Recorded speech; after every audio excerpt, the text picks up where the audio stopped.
In 2003, a 23-year-old Xavi trained with a 16-year-old Lionel Messi for the very first time, and he was blown away with how good the Argentine was. 20 years later, a now 42-year-old Xavi is apparently blown away by the mini-Messi. So, who is 15-year-old Lamine Yamal, and why does Xavi Hernandez believe he's the next great thing? Now, Lamine has risen up the ranks of La Masia at an alarming speed. After joining Barca at just the age of 5, he has been consistently tormenting every level of opposition. As an 11-year-old, he scored 68 goals for Barca's Alevín. Simply absurd. 3 years later, he was so good that he was moved up to Barca's Juvenil A team just right after his 15th birthday. Not even Leo Messi himself can say he played 4 years up at 15, but it gets even better. This season, he has netted 6 goals and assisted 5 in just over 1,000 minutes of game time. He's also gotten himself a call-up to the Spanish under-19 team. Oh, and if I haven't mentioned it enough, he's 15.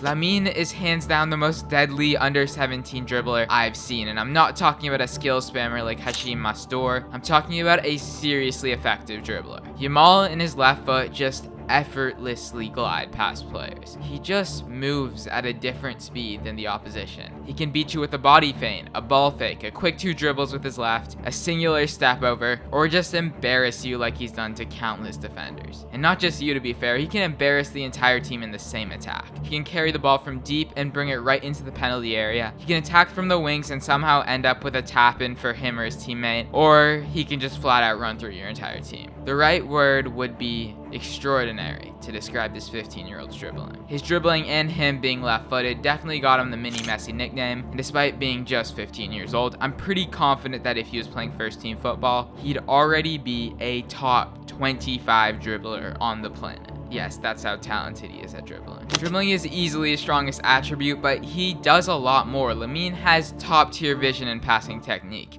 His through balls are special. He can pick out runners with lob passes or perfectly weighted on-the-ground through balls. Due to him being such an on-the-ball threat, the opposition is forced to give him extra attention, allowing his teammates to easily slip through the lines. He's able to frequently pick these players out, resulting in a handful of easy chances created. Sometimes he can make those passes that just blow you away. He can play these beautiful disguised through balls, and his technique is phenomenal, as it is with his shooting as well. He frequently likes to chip keepers, and he does it with elite technique. Like I mentioned earlier, he's so good at faking out defenders with dribbling, but he also seems to fool defenders out with his passing and seems to fool goalkeepers out with his perfect shooting, and he can even fool a keeper out on a corner kick, in which he placed a perfectly disguised corner perfectly into the back of the net. Just like Messi, he prefers to place his shots rather than smash them into the net. This allows Yamal to shoot from distance consistently and finish with precision rather than hitting it right at the keeper or 10 yards over the bar. The shot has low power, which may hurt him at higher levels, but at the under-19 level, he's able to pick out corners with his left consistently.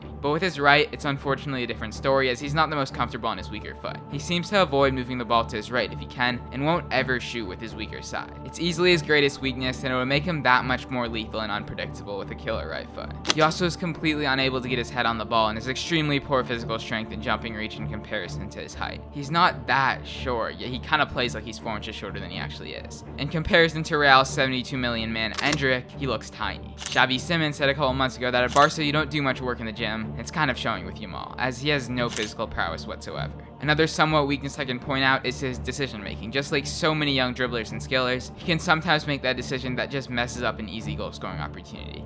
He's not a number 9, and he doesn't have that killer instinct nor the quick release shot that can make an attacker so lethal in the penalty box. He over dribbles in the box sometimes instead of just taking a touch and releasing a shot. For example, in this play, that ball should not be going backwards. He should be taking a quick touch forward with his left and shooting with his weaker right. Somehow, he still ends up with scrapping the play, giving his teammate an easy chance. That's really more of a showing of his quality rather than a high IQ play. Nonetheless, all of his weaknesses can easily become strengths, and they're nothing too serious. Lamine is by far the most talented youngster in La Masia, and I would go as far to say that he is as generational as a 15-year-old can get. I'm going to be starting a series which I analyze under 23 footballers, so subscribe if you're interested in that. If you enjoyed this video, I highly recommend you click on that video on screen, as I guarantee you that you'll enjoy it. See you in 10 seconds.